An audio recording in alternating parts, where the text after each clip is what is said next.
하나님 말씀 요한복음 1장 41절 한 절입니다.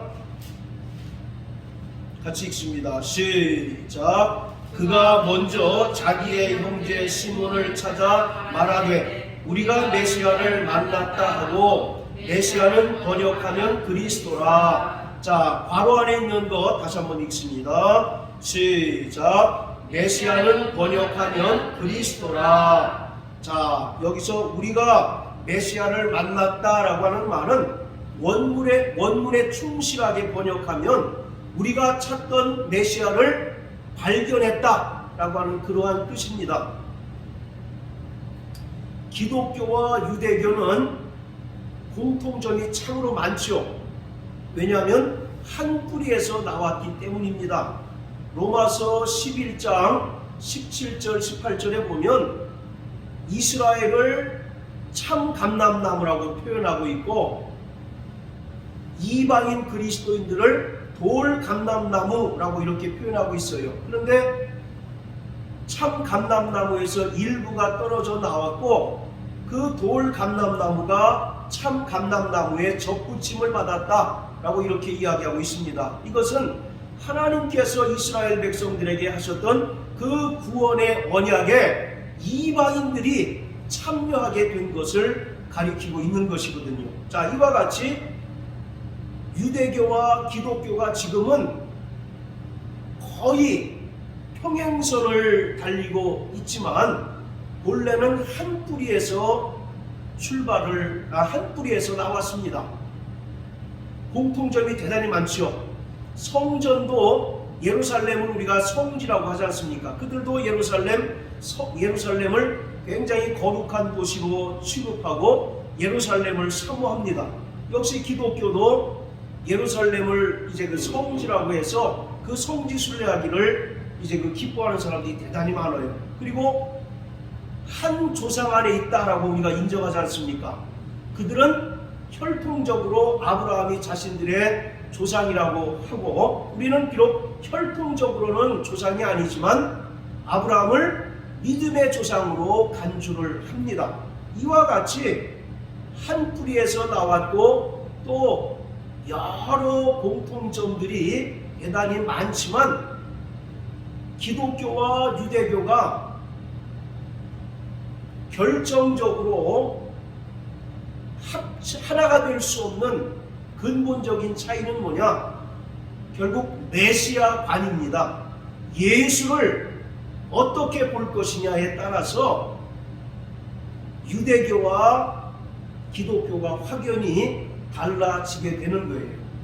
그것은 아마도 주님 오실 때까지 거의 평행선을 가지 않을까라고 생각을 합니다. 한번 생각해 보세요.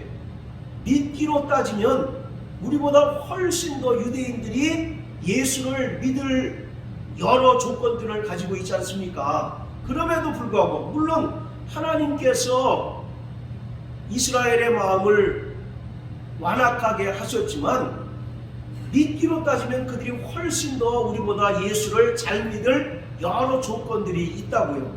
그럼에도 불구하고 그들은 예수를 저주할 자라고 취급하고 있는 것은 예수 그리스도를 메시아로, 그들이 갈망하고 그들이 소망하는 메시아로 결코 보지 않는다는 결정적인 이유인 것입니다. 예수는 이 땅에 메시아, 곧 그리스도로 오셨습니다.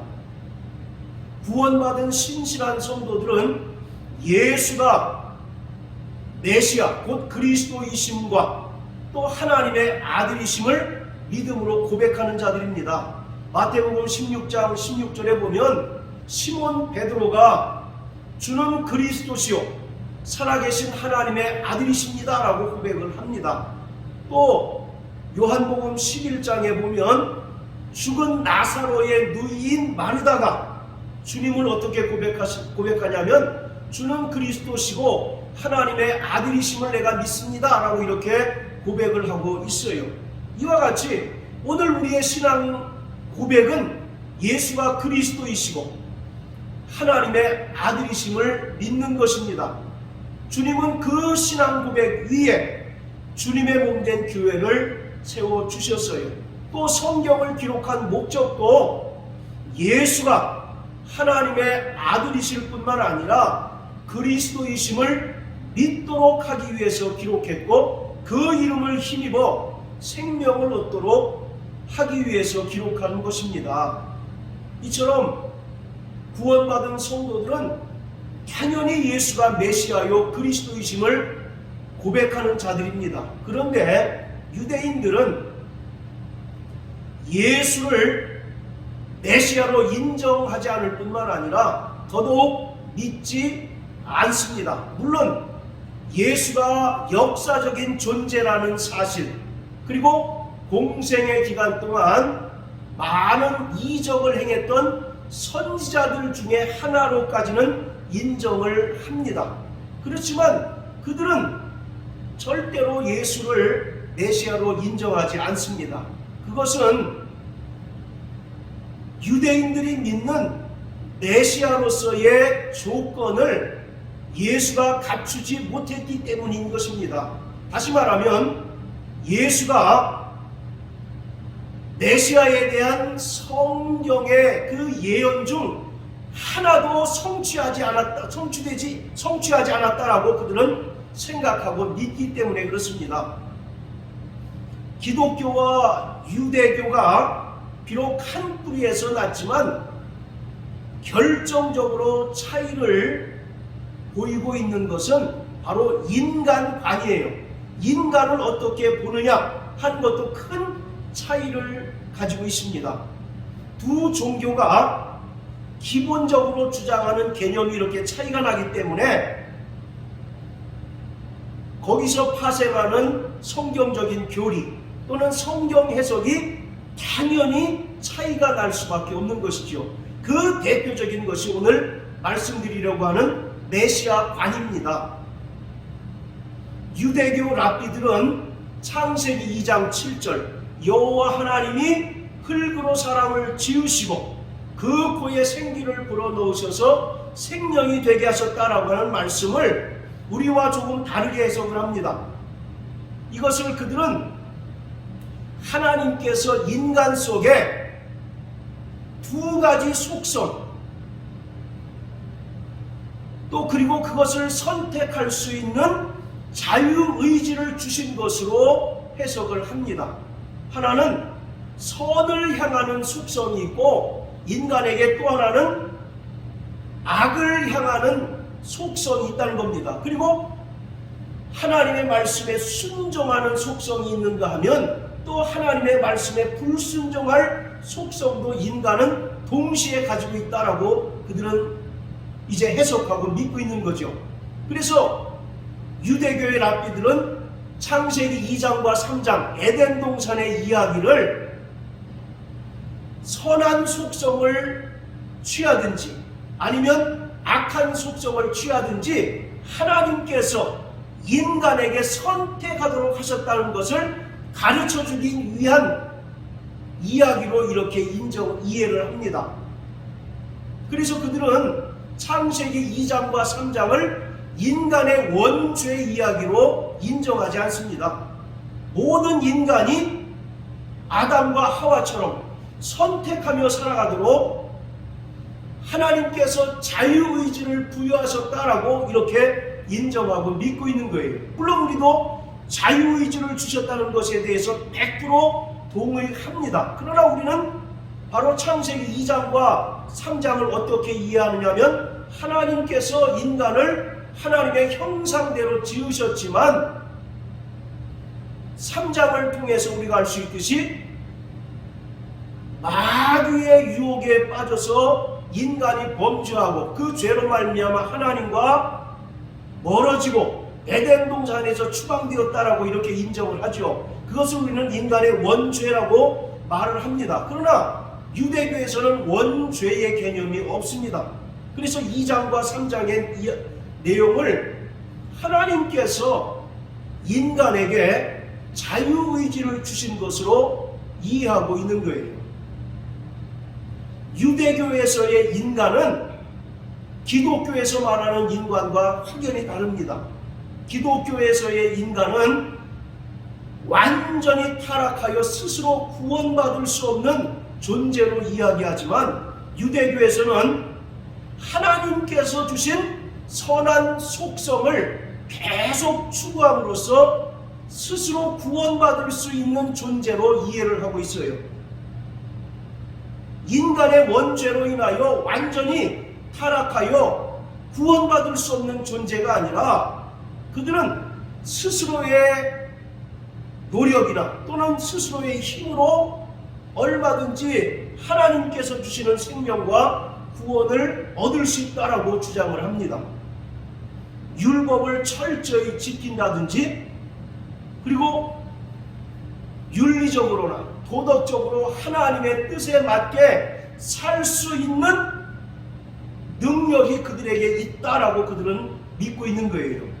우리는 이미 인간이 원죄로 말미암아 인간의 본성이 타락함으로써 우리 안에 선한 것이 나타나지 않는다라고 생각을 하지만, 그들은 율법을 철저히 준수하고 또 윤리적으로나 도덕적으로 하나님의 뜻에 맞게 삶으로써 스스로 구원 얻을 수 있다라고 이렇게 주장을 하는 거죠. 그렇기 때문에 유대교에서는 죄인인 인간을 위해서 십자가에 달려 죽으시는 중보자로서의 메시아가 필요하지 않는 것이지요. 그래서 여러분, 우리가 사복음서를 통해서 예수와 특히 바리새인들이 계속 충돌하는 게 뭡니까? 예수는 너희 스스로는 도무지 구원받을 수 없다라고 하는 것을 계속 강조하잖아요. 그런데 유대인들은 또 바리새인들은 뭐라고 그랬습니까? 나는 철저히 율법을 준수하고 도덕적으로 윤리적으로 흠결이 없기 때문에 나는 내 행위나 공로를 통해서 구원받을 수 있다라고 이렇게 이야기하잖아요. 그것이 결국 충돌하니까 이 바리새인들이, 유대인들이 예수를 견디지 못해서 결국은 십자가에 못 박는 사건이 바로 사복음서에 나오는 그 사건인 것입니다. 바로 이 메시아라고 하는 말은 헬라어로 그리스도라고 하는 말입니다. 잘 아는 것처럼 기름 부음을 받았다라고 하는 뜻이죠. 기름 부음을 받는다는 것은 구약에서 하나님께서 특별히 선택한 일꾼들, 왕이나 선지자나 제사장들을 임명할 때 반드시 그 머리에 감람 기름을 이제 부어서 그들을 임명하는 데서 유래가 됐습니다. 유대인들은 메시아의 가장 기본적인 조건으로, 첫째, 반드시 유대인이어야 한다는 것, 그리고 유다 지파에서 나와야 한다는 것을 강조합니다. 그리고 다윗과 솔로몬 왕의 그 후손을 통해서 오신 자만이 메시아가 될 수 있다라고 이야기하고 있어요. 그래서 마태복음 1장 1절부터 17절까지 아브라함과 다윗의 자손 예수 그리스도의 세계라 하면서 예수의 그 계보가 나오지 않습니까? 이 마태복음은 유대인을 위한 복음서예요. 그들은 바로 유다 지파를 통해서 또 다윗 왕을 통해서 그들을 구원할 메시아가 온다라고 하는 것을 확고하게 믿고 있기 때문에, 그것을 잘 아는 마태는 바로 예수 그리스도가 너희가 그렇게 갈망하는 아브라함, 또 특히 다윗 왕의 혈통을 통하여 오신 참 메시아다라고 하는 사실을 강조하기 위해서 1장에서 예수 그리스도의 족보를 기록하고 있는 것입니다. 그런데 이러한 유대인들의 그 메시아 개념이 조금 변하게 되는 역사적인 사건이 발생합니다. BC 586년도에 바벨론에 의해서 남유다가 멸망을 하고 예루살렘 성전이 파괴됨에 따라서 그들이 기존에 알고 있었던 그 메시아 개념에서 더 추가되어서 이제는 민족적인 메시아 또는 정치적인 메시아 개념으로 발전하게 됩니다. 그래서 사도행전 1장 6절에 보면 예수 그리스도가 부활 승천하실 때 제자들이 뭐라고 얘기합니까? 하나님의 나라를 회복하는 것이 어느 때입니까? 라고 이와 같이 예수님의 제자들이 묻지 않습니까? 그것만 보더라도 바로 당시의 메시아, 당시의 유대인들이 바라는 메시아, 또 오늘날도 마찬가지로 바라는 메시아는 바로 다윗 왕의 혈통을 통하여 강력한 정치 지도자로서의 메시아가 나타나서 이방인들의 그 압제에서 유대인들을 구원하고 이스라엘을 회복해 줄 메시아가 오기를 갈망하고 있는 거죠. 이러한 유대인들의 메시아 개념에는 기독교의 구원자로서의 메시아 개념은 전혀 들어있지 않습니다. 죄가 없고 또 하나님의 신성을 가지시고 모든 죄인들을 구원하시기 위하여 자기 몸을 희생제물로 드리시기 위하여 십자가 달려 죽으신 이 메시아는 오직 기독교에서 믿는 메시아 개념인 것이에요. 유대인들의 메시아 개념은 죄를 위하여 대신 죽으실 메시아 개념이 전혀 나타나 있지 않습니다. 자, 그렇다면 유대인들이 바라는 메시아로서의 그 조건들은 과연 무엇인가를 우리 한번 살펴보겠습니다. 학자마다 여러 가지 것들을 이제 주장을 합니다. 그것들을 이제 중복되는 것을 간추리면 대략 7개 조건을 충족해야 유대인들이 바라는 메시아가 되는 거예요. 그 첫 번째가 다윗 왕의 혈통을 통하여 오셔야 하고 또 세계의 평화를 이루어야 메시아로 인정할 수가 있다는 겁니다. 자, 우리 이사야서 한번 다 같이 보시겠어요? 이사야서 7장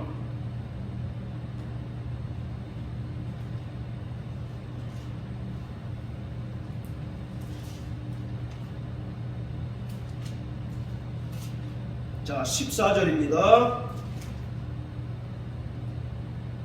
시작. 그러므로 주께서 친히 징조로 너희에게 주실 것이라. 보라, 처녀가 잉태하여 아들을 낳을 것이요 그 이름을 임마누엘이라 하리라. 이것을 마태복음에 그대로 인용하고 있지 않습니까? 그런데 여기서 바로 처녀를 우리 기독교에서는 동정녀로 해석을 하는데 유대인들은 동정녀를 인정을 하지 않습니다. 그냥 그 밑에 보면 젊은 여자, 굳이 동정녀가 아닌 젊은 여자 이와 같이 이렇게 이야기를 하는 거죠. 자, 그리고 또 9장 한번 보세요. 자, 9장 6절 7절 시작. 이는 한 아기가 우리에게 낳고 한 아들을 우리에게 주신 바 되었는데 그 어깨에는 정사를 내었고 그 이름은 기묘자라 모사라 전능하신 하나님이라 영존하시는 아버지라 평강의 왕이라 할 것임이라. 그 정사와 평강에 거함이 무궁하며 또 다윗의 위에 앉아서 그 나라를 굳게 세우고 자금 이후 영원토록 공평과 정의로 그것을 보존하실 것이라. 만군의 여호와 열심히 이를 이루시리라. 7절에 보면 다윗의 위에 앉아서 그 나라를 굳게 세우겠다라고 이렇게 얘기합니다. 자, 이처럼 유대인들이 믿는 메시아로서 갖춰야 될 자격 조건 첫째가 뭐냐? 반드시 다윗 왕의 혈통을 통해서 오셔야만 한다라는 겁니다. 그리고 그가 이 땅에 평화를 이룩해야 하는 그런 사명을 성취하는 분이어야 한다는 거죠. 그것이 바로 유대인들이 믿는 메시아로서의 조건 첫 번째입니다. 그리고 두 번째가 뭐냐? 전 세계에 흩어졌던 디아스포라, 즉 유대인들을 다시 예루살렘으로 모으는 역할을 해야 한다는 겁니다. 이스라엘은 주변에 있는 강대국에 의해서 멸망을 당했고 멸망당할 때마다 전 세계로 뿔뿔이 흩어지기를 수없이 했습니다. 그래서 바로 메시아가 오면 전 세계에 흩어졌던 유대인들을 다시 돌아오게 한다라고 이와 같이 말씀하고 있어요. 자, 또 11장입니다.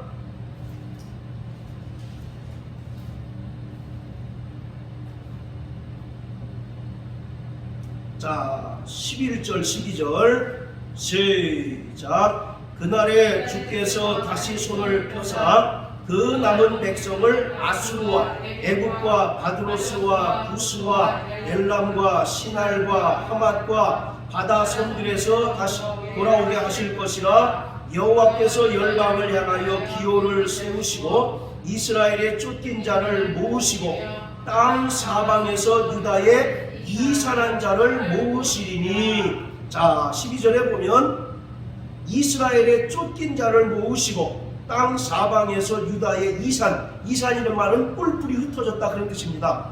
뿔뿔이 흩어진 자들을 다시 돌아오게 할 것이다 라고 이렇게 이야기를 합니다. 이것이 바로 두 번째 조건이고요. 그리고 세 번째 조건은 뭐냐?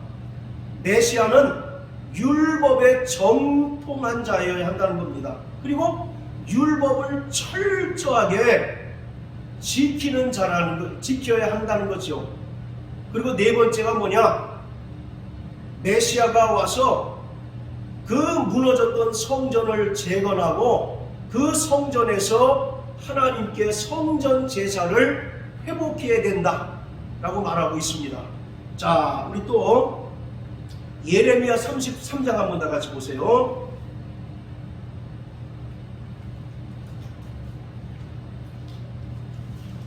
예레미야 33장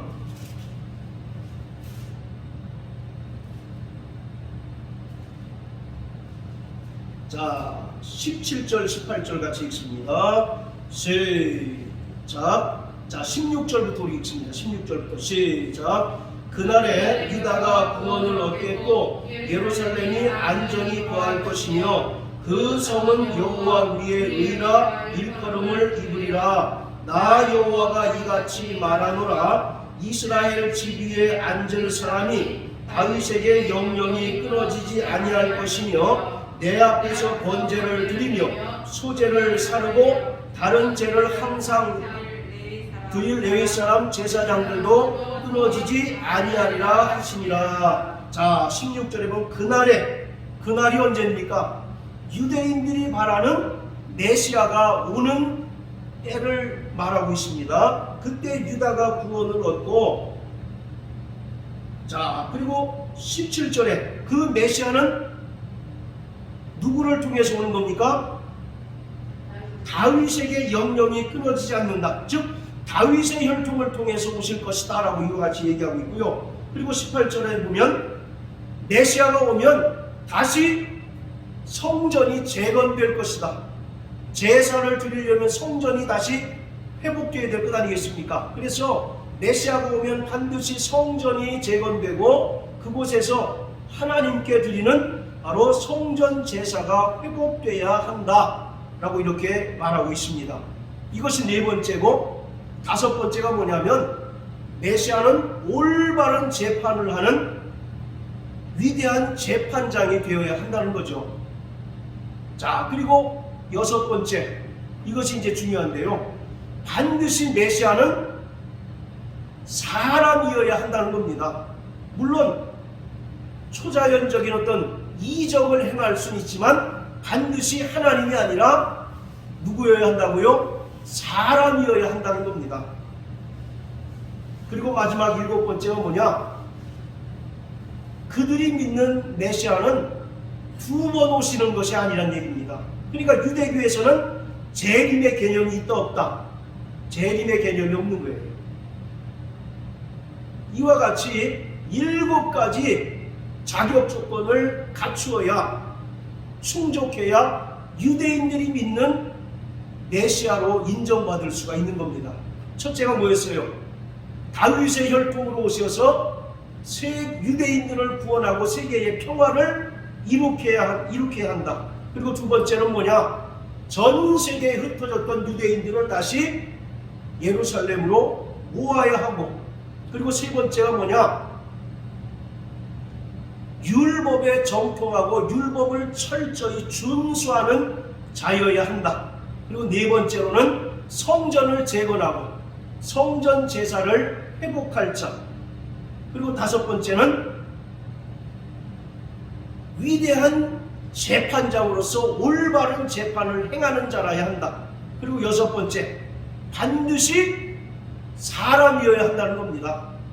그리고 일곱 번째, 유대교회는 재림의 개념이 없다라는 것이죠. 이러한 일곱 가지 조건을 다 충족해야 유대인들은 메시아로 인정할 수가 있는 것입니다. 그런데 예수는 이 중에 단 한 가지도 성취하지 못했기 때문에 유대인들이 메시아로 인정할 수 없다라고 말하고 있는 겁니다. 진짜로 예수님께서 이 일곱 가지들을 다 성취하지 못했을까요? 첫 번째, 예수는 사람이실 뿐만 아니라 하나님이시죠. 우리의 믿음이 그거 아니겠습니까? 로마서 10장 9절 10절에 보면 예수를 주로 시인하고 그가 죽은 자 가운데서 하나님께서 다시 살리신 것을 믿어야 구원받는다라고 말씀하고 있잖아요. 바로 이와 같이 예수가 그리스도로 오셨다라고 하는 말은 그가 우리와 같이 사람으로 오셨다는 겁니다. 할렐루야. 그러나 그가 십자가에 달려 죽으셨으나 부활하셨다라고 하는 것은 그가 하나님이시라고 하는 그 결정적인 증거거든요. 자, 우리 한번 로마서 1장 한번 다 같이 보십니다.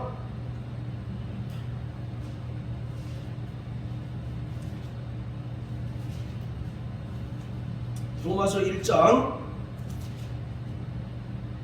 자 3절 4절 같이 읽습니다. 자 2절부터 읽습니다. 시작. 이 복음은 하나님이 선지자들로 말미암아 그의 아들에 관하여 성경에 미리 약속하신 것이라. 이 아들로 말하면 육신으로는 다윗의 혈통에서 나셨고 성결의 영으로는 죽은 가운데서 부활하여 능력으로 하나님의 아들로 인정되셨으니 곧 우리 주 예수 그리스도니라. 아멘. 이미 예수에 관해서는 구약의 수많은 예언자들, 선지자들을 통해서 예언되었다라고 말씀하고 있죠. 그 예언의 내용이 뭐냐? 3절에 보면 이 아들로 말하면 육신으로는 다윗의 혈통에서 나셨다. 이 말은 그가 우리와 똑같은 사람으로 오셨다는 겁니다. 요한복음 1장 14절 말씀이 육신이 되어 우리 가운데 거하심에 우리가 그 영광을 보니 아버지의 독생자의 영광이요 은혜와 진리가 충만했다라고 이와 같이 말씀한 것처럼 그는 영원전에 하나님과 함께 계셨던 하나님이셨는데 그가 이 땅에 사람으로 오셨다는 겁니다. 할렐루야. 그는 완벽한 참 사람이십니다. 그래야만 우리의 죄를 대신 담당하시고 죽어주실 수 있잖아요. 자, 그리고 4절에 보면 성결의 영으로는, 이 말은 하나님의 거룩한 신성으로는 그 뜻입니다. 즉 그는 사람이실 뿐만 아니라 하나님이셨다라고 하는 얘기죠. 그래서 그가 죽은 자 가운데서 부활하셨던 거 아니겠습니까? 할렐루야. 이와 같이, 자 따라하세요. 예수는 참 사람이실 뿐만 아니라 참 하나님이시다. 그것을 온전히 믿을 때 우리가 구원에 이를 수가 있는 거죠. 그러나 유대인들은 예수가 하나님이심을 도무지 인정할 수가 없는 겁니다. 왜 그렇습니까? 신명기 6장에 보면 그들이 아침에 일어날 때마다 하는 신앙 고백이 나와요. 쉐마 이스라엘, 들으라 이스라엘아, 하나님은 한 분이시니 너희가 마음을 다하고 뜻을 다하고 성품을 다하여 주 너희 하나님을 사랑하라. 이것을 그들은 아침에 일어날 때마다 늘 신앙으로 고백을 한답니다. 그 신앙 고백 속에는 하나님은 몇 분이십니까? 한 분이시죠. 그런데 예수도 하나님이시라면 그들 입장에서는 하나님이 몇 분이 되시는 거예요? 두 분이 되는 거죠. 그들은 기독교의 삼위일체 자체를 인정하지 않기 때문에 예수가 하나님이심을 절대로 인정할 수가 없는 것이죠. 그래서 유대교에서 믿는 메시아의 조건 첫째, 반드시 사람이어야 한다는 겁니다. 아니 어떻게 하나님이 두 분일 수 있어?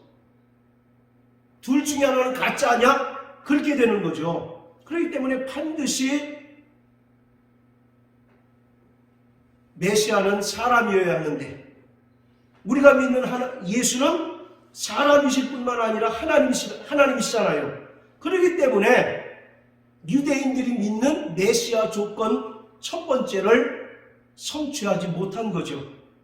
자, 그리고 두 번째, 반드시 메시아는 다윗의 혈통으로 오셔야 된다고 말씀을 드렸죠. 자, 예수가 다윗의 혈통으로 오셨습니까? 안 오셨습니까? 분명히 오셨죠.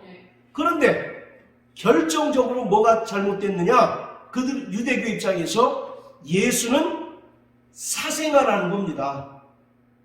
자, 우리 마태복음 1장 한번 보세요.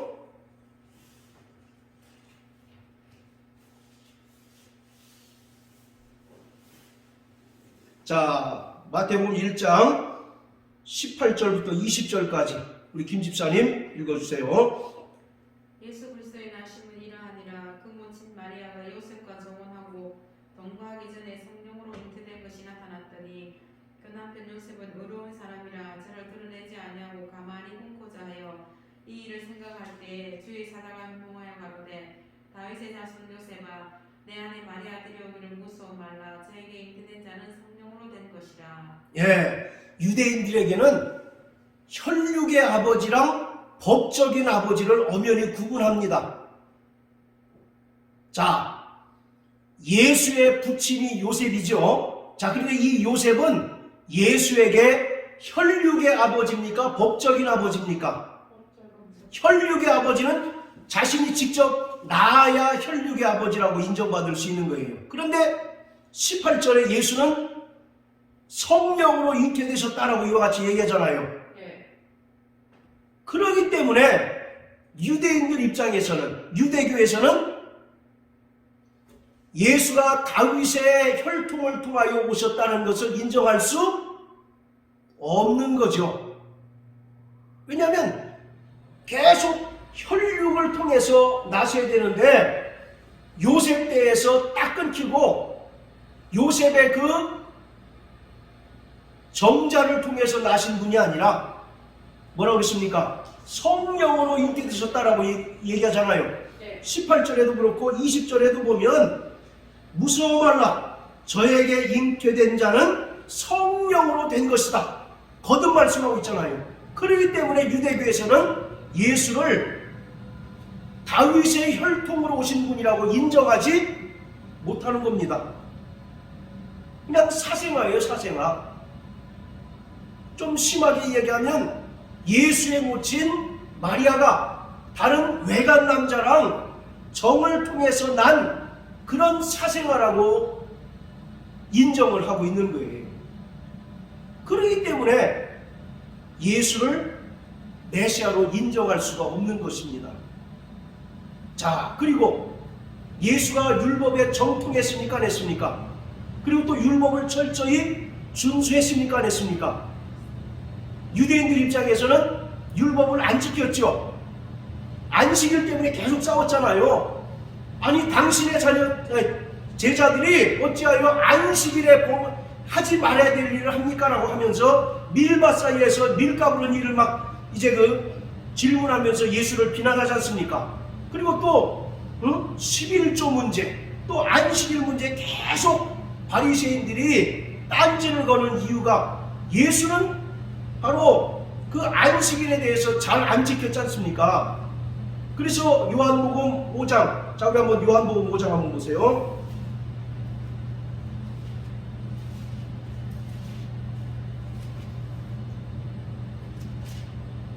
자 18절 시작. 유대인들이 이를 인하여 더욱 예수를 죽이고자 하니 이는 안식일만 범할 뿐 아니라 하나님을 자기의 친아버지라 하여 자기를 하나님과 동등으로 삼으심이로라. 여기에 지금 유대인들이 예수를 메시아로 인정할 수 없는 두 가지 조건이 나오잖아요. 첫째, 안식일을 범했다라고 얘기하지 않습니까? 유대인들이 생각하는 메시아는 율법에 정통한 자고 율법을 철저히 지키는 자라야 하는데, 예수가 오셔서 걸핏하면 인자는 안식일의 주인이다라고 이와 같이 얘기하시면서 안식일에 하지 못할 일들을 막 하지 않습니까? 자, 그리고 두 번째, 자기를 하나님의 아들로 말해요.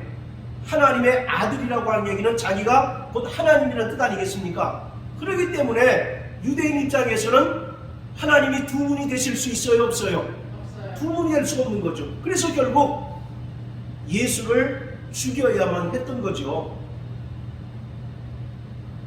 자, 그리고 예수가 오셔서 성전을 재건했습니까, 안 했습니까? 성전을 안 지었잖아요. 네. 그리고 유대인들을 여러 이방 지역에서 돌아오도록 하지 않았습니까? 그러니까 여러 가지 그런 그 메시아로서의 조건들을 하나도 성취하지 못한 것으로 그들은 간주하는 겁니다. 그리고 아까도 말씀드렸던 것처럼 유대인들에게는 재림의 개념이 없어요. 한 번 오시는 것이지 어떻게 메시아가 두 번 오실 수 있느냐라고 이렇게 얘기하는 거죠. 그래서 7가지를 단 하나도 그들은 예수가 성취한 것이 없다라고 이렇게 얘기합니다. 그래서 그들은 지금까지도 예수를 메시아로 인정하지 않는 거죠. 오히려 그들은 예수를 저주받은 자로 인정을 합니다. 자, 이처럼 유대교가 주장하는 교리에 의해서 예수를 메시아로 인정할 수가 없는 거죠. 그리고 유대인들은 예수에 대한 깊은 상처가 있어요. 유대인들이 수천 년 동안 나라 없는 민족으로 이 나라 저 나라 떠돕니다. 그때마다 굉장한 박해를 받았습니다. 그 박해의 가장 큰 원인이 뭐냐면 유대인들이 예수를 죽였다라고 하는 것이죠. 그것을 반유대주의라고 이렇게 얘기합니다. 그리고 반유대주의를 가장 선동했던 인물로 그들은 종교개혁자 루터로 꼽아요. 우리는 종교개혁자로서 루터를 존중하잖아요. 그런데 유대인들이 혐오하는 인물 중에 두 번째가 루터입니다. 루터.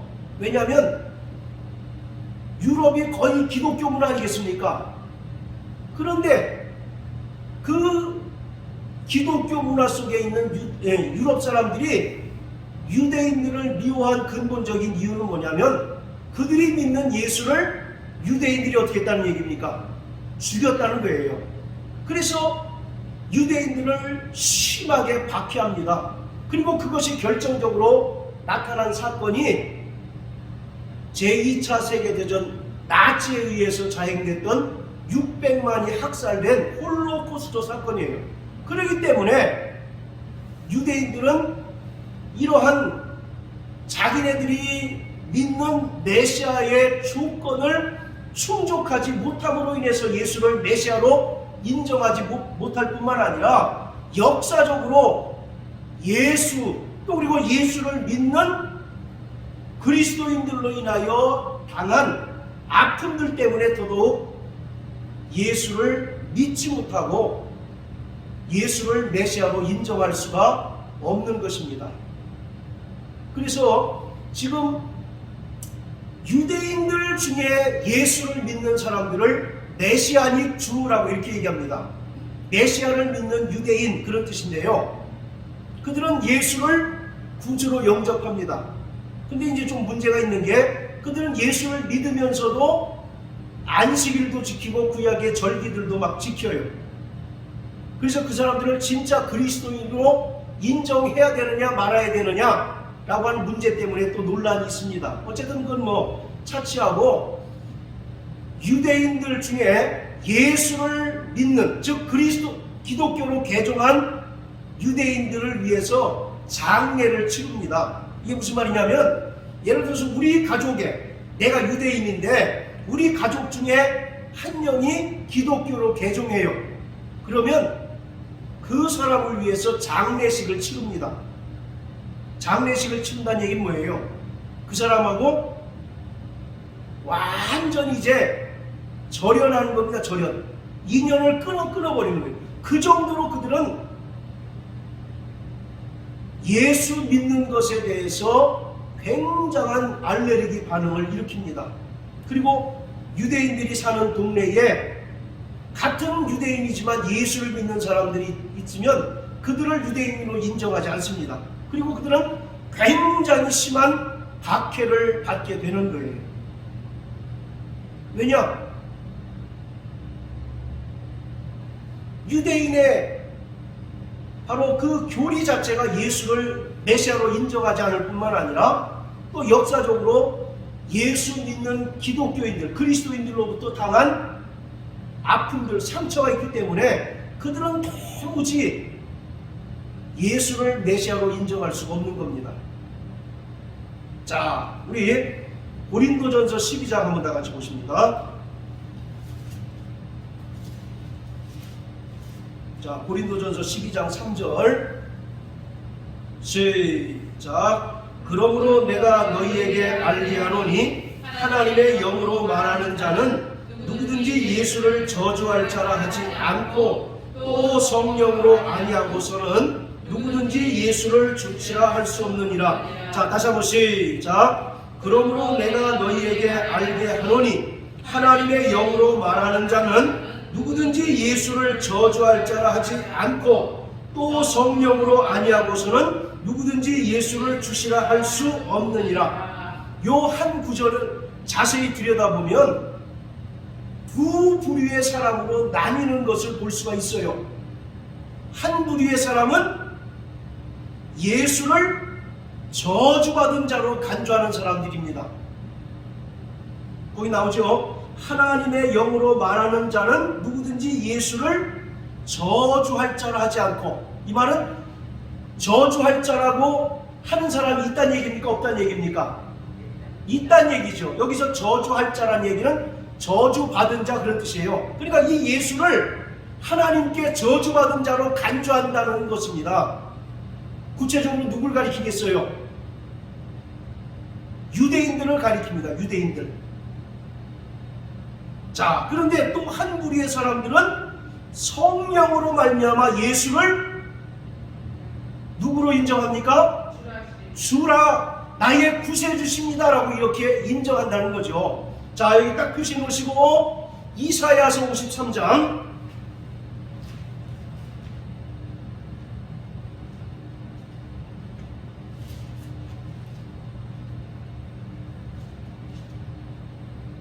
자, 4절 다같이 시작. 그는 실로 우리의 질고를 지고 우리의 슬픔을 당하였거늘 우리는 생각하기를 그는 징벌을 받아서 하나님께 맞으며 고난을 당한다 하였노라. 자, 분명히 예수 그리스도가 십자가에 달려 죽으신 것은 죄인인 모든 인류의 죄를 담당하시기 위하여 죽으셨어요. 그런데 유대인들은 뭐라고 생각하느냐면 십자가에 달리신 예수를 바라볼 때 그는 하나님께 징벌을 받아서 고난당한다라고 이렇게 생각하는 겁니다. 여러분들, 유대인들에게 그 십자가는 어떤 의미가 있습니까? 저주의 나무 아니겠습니까? 그러니까 예수가 십자가에 달려 죽으셨다라고 하는 것은 그 예수가 뭔가 하나님께 잘못한 게 있어서 하나님께 저주받아 죽은 것이다 라고 이렇게 유대인들은 간주한다는 거죠. 아까도 말씀드린 것처럼 유대인들에게는 대신 십자가 달려 죽으시고 구원하시는 메시아 개념이 없다라고 말씀을 드렸죠. 유대인들은 철저하게 율법에 순종하고 하나님의 뜻에 맞게 살아서 스스로 구원받을 수 있다라고 생각하는 민족이에요. 그렇기 때문에 우리 기독교에서 말하는 구원자로서의 메시아 개념은 절대 없는 겁니다. 그래서 유대인들은 예수를 어떤 자라고 간주한다고요? 저주받은 자. 하나님께 징벌을 받고 하나님께 고난받아서 저 저주의 나무에 달려서 죽은 자라고 간주하는 거예요. 그렇기 때문에 유대인들은 예수를 믿을 가능성이 있습니까? 없습니까? 가능성이 없는 거죠. 그러나 자, 다시 고린도전서 12장으로 들어가서요. 그러나 성도들은 성령으로 말미암아 예수를 주라고 고백한다라고 하는 겁니다. 따라서요. 예수 나의 구세주. 할렐루야. 네. 자, 또 로마서 10장 9절 10절입니다. 시작. 내가 만일 내 입으로 예수를 주로 시인하며 또 하나님께서 그를 죽은 자 가운데서 살리신 것을 내 마음에 믿으면 구원을 얻으리니 사람이 마음으로 믿어 의에 이르고 입으로 시인하여 구원에 이르느니라. 자, 9절 보세요. 예수를 주로 시인하면 또 하나님께서 그를 죽은 자 가운데서 살리신 것을 내 마음에 믿으면 뭐를 얻습니까? 구원을 얻는 거예요. 그러나 유대인들은 예수를 저주받은 자로 간주하기 때문에 하나님께 구원받을 수 없다라고 이와 같이 이야기하고 있는 것이죠. 마태복음 16장에도 시몬 베드로가 주는 그리스도시요 살아계신 하나님의 아들이십니다라고 고백했을 때 예수님이 뭐라고 얘기합니까? 바요나 시몬아, 내가 복이 있도다. 이것을 알게 한 일은 혈육이 아니라 하늘에 계신 내 아버지시다라고 이와 같이 얘기하잖아요. 혈육이라고 하는 것은 인간의 본성을 얘기합니다. 그러니까 아무리 세상적인 지혜가 뛰어나고 지식이 많다 하더라도 예수를 주라 시인할 수 없다는 거죠. 믿음은 누가 주시는 겁니까? 하나님이 주시는 거예요. 또 성령께서 깨닫게 하실 때 예수가 나를 위하여 십자가에 달려 죽으시고 또 죽은 자 가운데서 3일 만에 부활하신 나의 구세주이심을 고백할 수가 있다는 얘기입니다.